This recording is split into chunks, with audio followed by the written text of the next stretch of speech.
Hello and welcome back to the allotment. As you can see, it's nearing the end of elderflower season, but before it passes I wanted to show you how to correctly identify elderflower,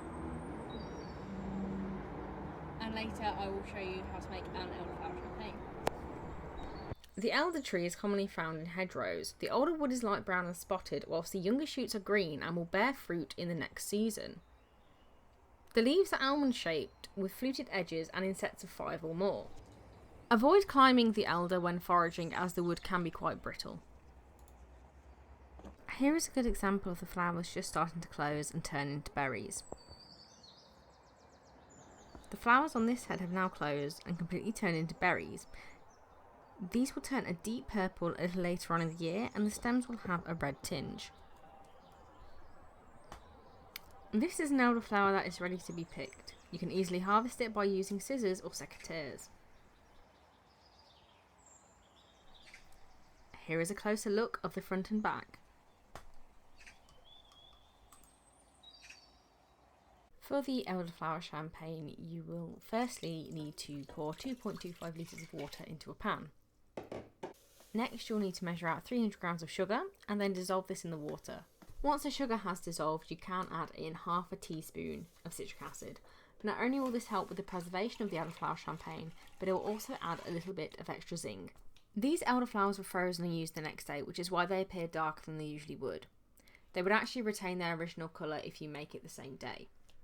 Snip off as much of the stem as you can, checking for any bugs as you go. Washing the elderflower heads will actually remove the natural yeast and inhibit the fermentation process.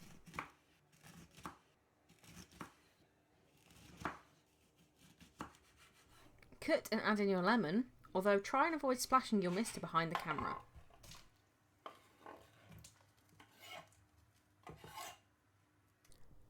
We also added in a couple of raspberries to give the mixture a pink tinge. Make sure all the ingredients are well combined and leave it to simmer for the next 10 minutes. Once your mixture has been simmering for around 10 minutes, you can turn off the heat and replace the lid. Over the next 3 to 4 days, make sure you stir your mixture 2 to 3 times a day to activate the natural yeast in the elderflower. You will know that the natural yeasts have activated when all of your ingredients rise to the top. Now it's time to bottle your champagne. I like to remove the larger pieces of elderflower and the lemon slices before decanting. Take a sterilised bottle and a funnel, along with a clean tea towel or muslin cloth, and pour your mixture into the bottle.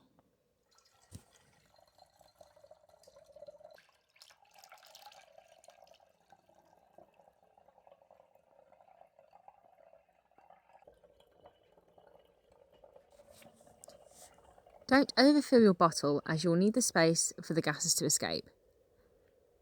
In the past, I didn't leave enough space in a few of my bottles and I ended up with half a bottle of champagne all over me. For the next week or so, you'll need to burp your bottles 2 to 3 times a day. This prevents gas build-up and bottle explosions. This is a bottle from last year's batch. Elderflower champagne can store well for about a year if stored in a dark cupboard.